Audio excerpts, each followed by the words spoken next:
A todos.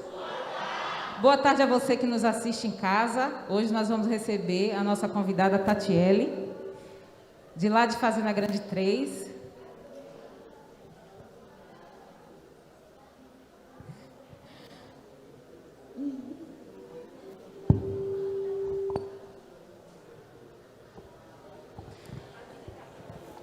Boa tarde.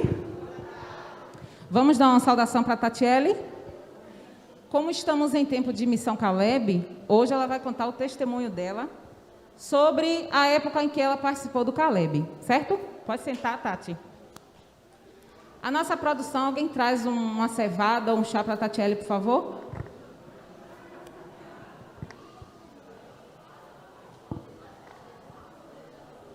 Bom, para começar, eu gostaria que você contasse como foi. Posso tirar aqui, né, gente? Estou distante dela. Queria que você contasse como foi o seu primeiro contato com a mensagem adventista. Bom, como o Rafa já mencionou, né? Eu me chamo Tatiele, sou da igreja de Fazenda Grande 3. E o primeiro contato com a igreja adventista, obrigada, foi através de um ex-namorado meu chamado Douglas, que é filho de Albino, né? Que também congrega na igreja de Fazenda Grande 3. Então, antes de eu vir para a igreja adventista, eu era da igreja batista. Eu frequentava a igreja batista, comecei a namorar com ele e ele me apresentou a mensagem adventista. Entendi. E como foi que surgiu o seu interesse em participar da Missão Caleb? Foi alguém que te convidou especial ou você que sozinha se interessou? Não surgiu interesse. Eu fui jogada. Tatiele, para você, tome. Não tinha surgido interesse nenhum, até porque no ano de 2015 eu me batizei, em fevereiro de 2015. Então, a Missão Caleb, né, foi no ano de janeiro de 2016. Então, eu ia fazer ainda um ano de batizado, estava novinha na igreja ainda. Você lembra quem era o pregador na época? Sim, foi o nosso irmão Ednelson. Tem fotos aí? Cadê o pessoal da produção? Aliás, ele está ali, meu irmão. Fique de pé aí para o pessoal te conhecer. Vamos dar uma saudação já para Ednelson? Quantas pessoas participaram com você? Foram 23. Foi 23 jovens que participou junto comigo. Você e mais 23? Foi. Jovens. Eu queria que você falasse um pouco sobre como foi o convívio seu com os jovens que participaram com você. Assim, foi muito difícil conviver com eles ou eles eram tranquilos? Quem era o mais preguiçoso? Quem era o mais engraçado? Eu quero que você abra o jogo agora e conte pra gente tudo. O convívio com eles foi bem tranquilo, graças a Deus, né? É uma equipe que Deus me presenteou, porque foi uma equipe muito boa. Mas sempre tinha aqueles que gostavam de faltar, né? Dizendo, hoje eu não vou, porque eu estou assim, eu estou cansado. Era o Enos, Eu sempre pegava no pé de Enos. Pode botar a foto da turma toda aqui para o pessoal ver, por favor? Pode continuar.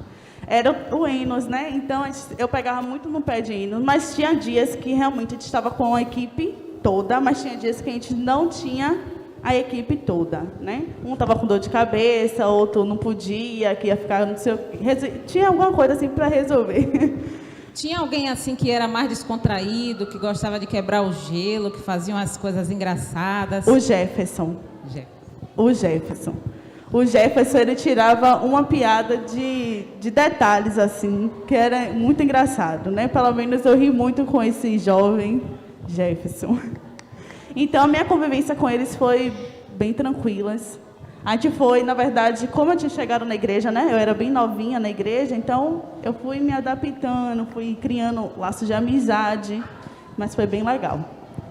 E vocês deram muitos estudos? A gente conseguiu 23 estudos bíblicos, conseguimos dar 18 estudos bíblicos e o restante ficou com algumas pessoas da igreja, que a gente pediu ajuda. O local onde vocês fizeram Caleb foi lá mesmo onde vocês moram? Foi na Fazenda Grande 4, das Casinhas, numa comunidade que a gente deu o nome de comunidade, que dá, quando passar pela Estrada Velha, a gente consegue ver, né? Foi naquele local ali onde a gente fez. E teve batismo? Teve um batismo que foi marcante. Um batismo marcante. Mas fale por que esse batismo foi marcante para você. Bom, esse batismo foi marcante porque a gente fazendo as visitas, né, do Caleb, chamando pessoas para oferecer estudo bíblico. Teve uma menina que morava junto com a irmã Salisa, né? Ela se chama Cristiane. E aí, ela estava passando por um período muito difícil na vida dela. E aí, Salisa falou comigo: ó, Tatiele, converse com ela, porque ela passa por alguns problemas pessoais. E precisa de ajuda. Só que eu fui, né, ajudar, achando que era algo bem tranquilo. Mas Deus me preparou uma grande bênção através dessa Cristiane, né? Então, eu comecei a conversar com ela, dar estudo bíblico a ela. E aí, foram grandes bênçãos. Eu gostaria que você falasse sobre as cenas que você presenciava. Calma. Eu gostaria que você falasse sobre os momentos que você presenciou durante o estudo. Bom, gente, Cristiane era uma menina que ela veio da ilha. Ela perdeu os pais, né? Ela não tem a mãe e o pai, então ela veio da ilha para cá. E a irmã Salisa abraçou ela. Cristiane, quando eu comecei a ter contato com a Cristiane, conversar com ela, eu não sabia que ela era usuária de drogas. Então, com meus estudos com ela, ela se tremia toda, ela ficava assim, ó, se tremendo toda. E eu não entendi o porquê que ela se tremia tanto. E aí depois eu vim conhecer a história dela, que era usuária de droga, né? E ela veio foragida da ilha para cá. Na bagagem dela tinha droga, porque o namorado dela mandou ela vir para cá com essas drogas. Então, eu não sabia. Então, ela tinha abstinência. E aí, eu conversando com ela, eu falei assim: Cris, bora fazer um pacto com Deus? Vamos orar em pró desses desejos que você tem de estar utilizando as drogas, o álcool. E ela topou, né? Ela topou fazer esse propósito comigo, com Deus. Então, eu disse a ela: enquanto eu estiver dando estudo bíblico com você, você não vai usar, tá bom? Aí ela disse: tá certo. E a gente começou a orar e jejuar em prol disso, né? Então, ela resolveu se batizar. Ela resolveu se batizar. Para a glória de Deus, ela resolveu se batizar. Não foi fácil. Porque tinha dias que eu fui pegar ela na roda de amigos para fumar droga mesmo. Para ela estar ali no meio fazendo coisas absurdas. Agora sim, o nosso auditório tem alguma pergunta?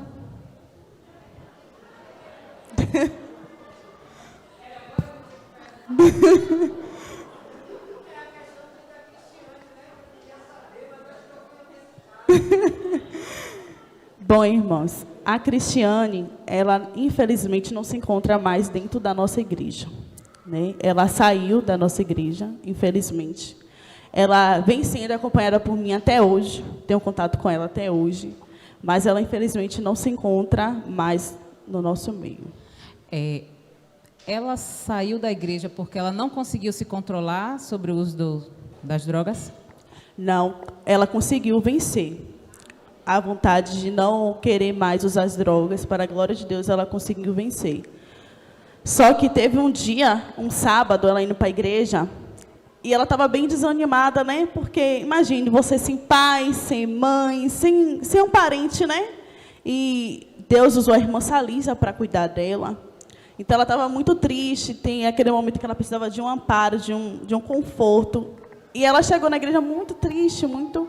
E ela disse que uma irmã chegou para ela, uma determinada irmã chegou para ela e falou assim: por que você está triste assim, Cristiane? Ela falou assim: porque eu tenho dúvidas sobre a volta de Jesus. A irmã respondeu para ela: então seu lugar não é aqui. Está repreendido. Então, a partir desse dia, ela disse que ela não ia retornar mais. E até hoje ela realmente não sente mais o desejo de retornar, infelizmente. Muito grave isso, gente. Por causa de um comentário maldito, afastou uma pessoa por muito tempo. Claro que não é a justificativa, mas para uma pessoa como ela, que já veio da vida que ela tinha, da vida frágil que ela tinha, qualquer coisa seria uma brecha para que ela saísse, né? E eu tenho um relato semelhante que aconteceu com uma pessoa também da minha família que começou a frequentar, não foi a nossa, mas foi uma igreja. E quando chegou lá, a pessoa falou da roupa dela, que estava uma roupa muito simples para adorar a Deus, que aquela roupa ali estava fazendo as pessoas passarem vergonha. E por causa desse comentário, nunca mais ela quis saber de igreja nenhuma. Nem a minha, nem a de João, nem a de Francisco, ela não quis saber mais de nenhuma igreja. Porque na cabeça dela, todos os cristãos são iguais. Todos os cristãos vão fazer acepção de pessoas.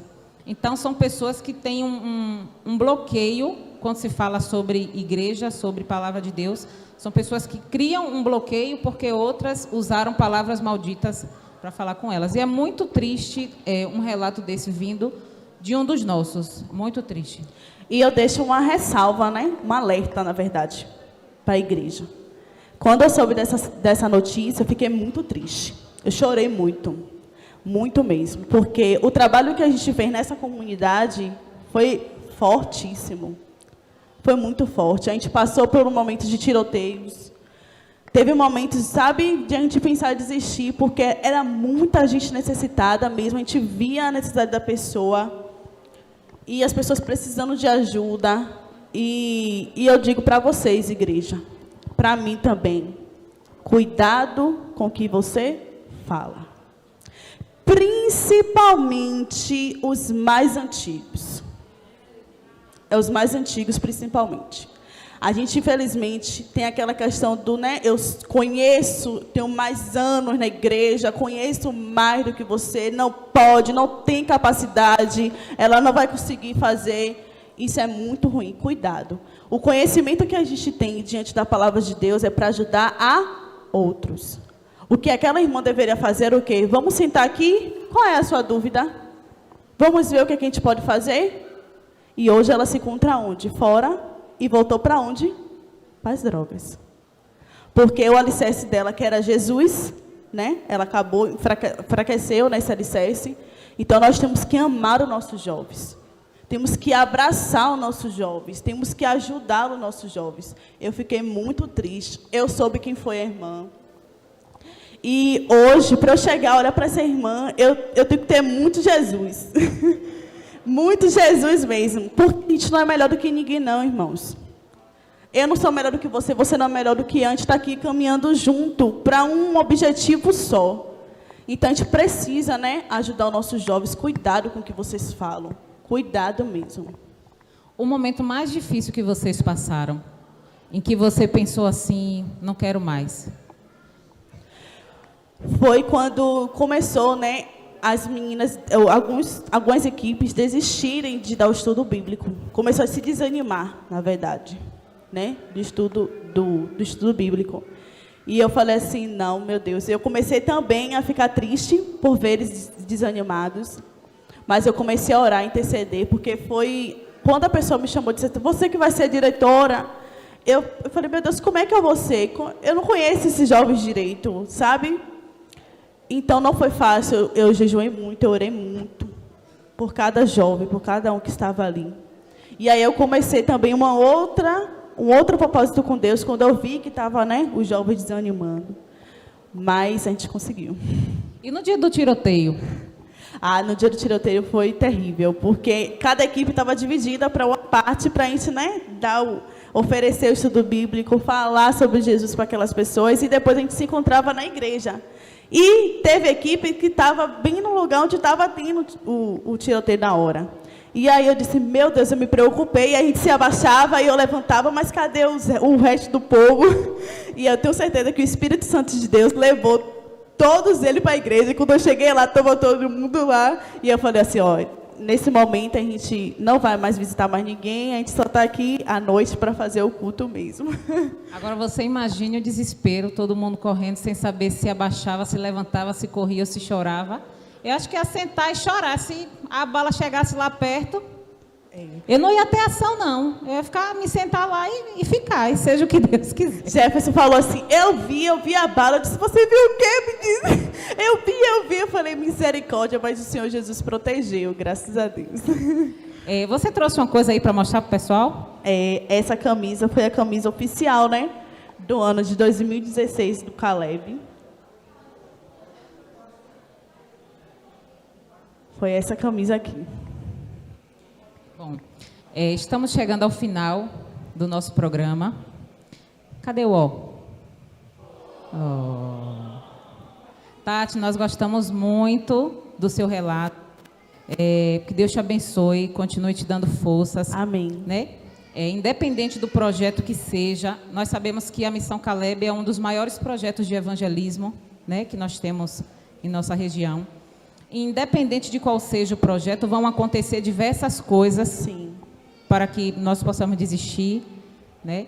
E que bom que vocês não desistiram, que vocês cumpriram todos os dias de férias, todos os dias de culto, né? Terminaram com chave de ouro, que foi o batismo de Cristiane. Foi. É uma pena, eu sinto muito ela não estar mais em nosso meio, né? No meio da igreja, mas eu espero que um outro projeto possa alcançá-la. Né? E eu sei que você tendo contato com ela já vai ser um pouco mais fácil. Verdade. Agora, para encerrar, eu gostaria que você deixasse um conselho, uma mensagem para os jovens que vão participar da Missão Caleb esse ano. Foco, Jesus. Não olhe para a direita, nem para a esquerda, nem para o A, nem para o B. Para Jesus. Quando a gente entende que nós temos Jesus, né? Quando a gente deixa esse Jesus preencher nosso coração, a gente não vai se abalar com qualquer coisa. E foi isso que aconteceu comigo. Por mais notícia que eu tive, uma notícia dessa, de uma irmã minha, da mesma fé que eu não me deixei abalar. E eu disse, da mesma forma como eu fui buscar ela, eu voltarei novamente. Então, você jovem que está inscrito para participar do Caleb, vá, dê o seu melhor. Jesus conta contigo, Jesus conta conosco para apregoar, né, a volta dele, em nome de Jesus. Amém? E agora, para encerrar, vamos ouvir um louvor especial com o nosso irmão Danilo.